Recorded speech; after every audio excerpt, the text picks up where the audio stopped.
అల్లు అర్జున్ భవిష్యత్తులో పార్టీ పెట్టడానికి అవకాశాలు ఉన్నాయా? విజయ్ టీవీకే పార్టీ అధ్యక్షుడు విజయ్ ఒక్కసారిగా పార్టీ స్థాపించి దేశ రాజకీయాల్లోనే ఒక సంచలనాన్ని నాంది పలికినటువంటి వ్యక్తి చేయగలిగింది.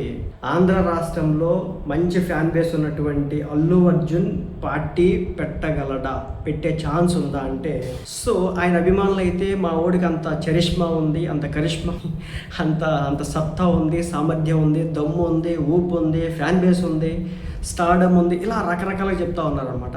నిజంగా అల్లు అర్జున్ పెడితే సక్సెస్ అవుతాడా, సర్వైవ్ అవుతాడా అనేది చూద్దాం. బేసిక్గా అల్లు అర్జున్ అంత మాటకారి అంటే, ఎస్ అంత మాటకారి కావచ్చు, కొంత అట్రాక్టివ్ చేసే విధంగా మాట్లాడేటువంటి మాటకారి. నెంబర్ 1, దాంట్లో ఎలాంటి ఇబ్బంది లేదు. Number 2, attitude. ఇది ఉన్నంత వరకు అల్లు అర్జున్ కష్టం పాలిటిక్స్లో సర్వైవ్ కావడం.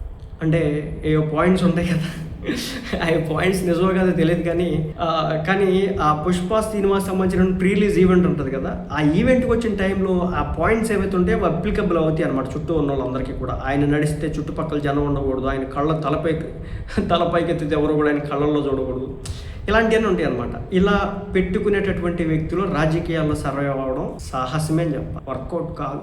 గర్వం అనేది రాజకీయాల్లో ఏమాత్రం కూడా ఉండకూడదు.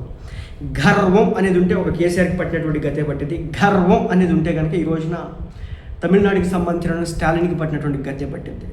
సో మా వాడికి యాటిట్యూడ్ ఆ స్థాయిలో ఉంటుంది అనమాట. చుట్టుపక్కల మనుషులు మీద పడకూడదు, ఎగరకూడదు, ఇలాంటివన్నీ ఉంటాయి కాబట్టి అలా అదేవిధంగా చెప్పని బ్రదర్ లాంటి కామెంట్స్ ఉంటాయి కాబట్టి చాలా కష్టం. రాజకీయాల్లో అల్లు అర్జున్ వచ్చి సర్వైవ్ అవ్వడం చాలా కష్టం. కానీ కాలం ఎడిదిప్పిద్దో తెలియదు కదా. విజయ్ని సీఎంగా చేయగలిగింది, మరి అల్లు అర్జున్ వేయొచ్చు, స్టంట్లు వేస్తాడు.